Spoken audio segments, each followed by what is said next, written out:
Hi friends, నమస్తే. Welcome back to our channel. ఈరోజు మన వీడియోలో వెజిటేబుల్ ఉప్మా రెసిపీ ఎలా తయారు చేసుకోవాలో చూసేయండి. అందుకోసం ముందుగా స్టవ్ పైన ప్యాన్ పెట్టుకుని 2 స్పూన్ల ఆయిల్ వేసుకుంటున్నాను. తర్వాత 1 టీ స్పూన్ మినపప్పు, 1 టీ స్పూన్ శనగపప్పు, అలాగే 5-6 జీడిపప్పులు వేసుకుంటున్నాను. ఇవి ఆప్షనల్ అండి, నచ్చితే వేసుకోండి, లేదంటే స్కిప్ చేసుకోవచ్చు. కొద్దిగా కరివేపాకు, 2 ఎండుమిర్చిని వేసుకుంటున్నాను.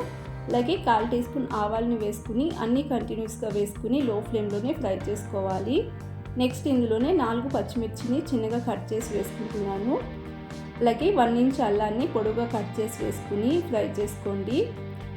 ఇవి ఈ విధంగా ఫ్రై అయిన తర్వాత ఇందులోనే చిన్నగా కట్ చేసుకున్న ఉల్లిపాయ ముక్కల్ని వేసుకుని ఉల్లిపాయ 50% వరకు ఫ్రై అయ్యేంత వరకు ఫ్రై చేసుకోండి. అలాగే చిన్నగా కట్ చేసుకున్న క్యారెట్ ముక్కలు, బీన్స్, అలాగే పచ్చి బఠానీ వేసుకుంటున్నాను. ఇవన్నీ ఆప్షనల్ అండి, నచ్చితే వేసుకోవచ్చు, లేదంటే ఇవి కూడా స్కిప్ చేసుకోవచ్చు.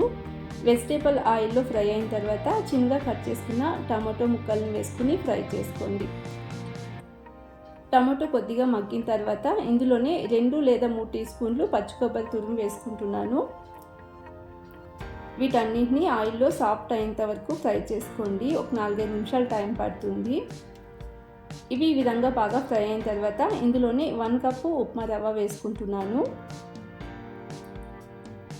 రవ్వని మీడియం ఫ్లేమ్లోనే ఒక 2-3 నిమిషాల పాటు ఫ్రై చేసుకోవాలి. 1 కప్ రవ్వకి 3 కప్పులు వాటర్ పడుతుందండి. మరో పక్కన 3 కప్పులు వాటర్ని వేడి చేసి పెట్టుకున్నాను. వేడి వాటర్ని వేసుకోవాలి. ఇందులో 1 కప్ రవ్వకి 3 కప్స్ వాటర్ వేసుకుంటున్నాను.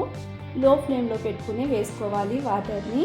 తర్వాత రుచికి సరిపడా సాల్ట్ వేసుకుని మిక్స్ చేసుకోండి. అలాగే హాఫ్ లెమన్ వేసుకుంటున్నాను.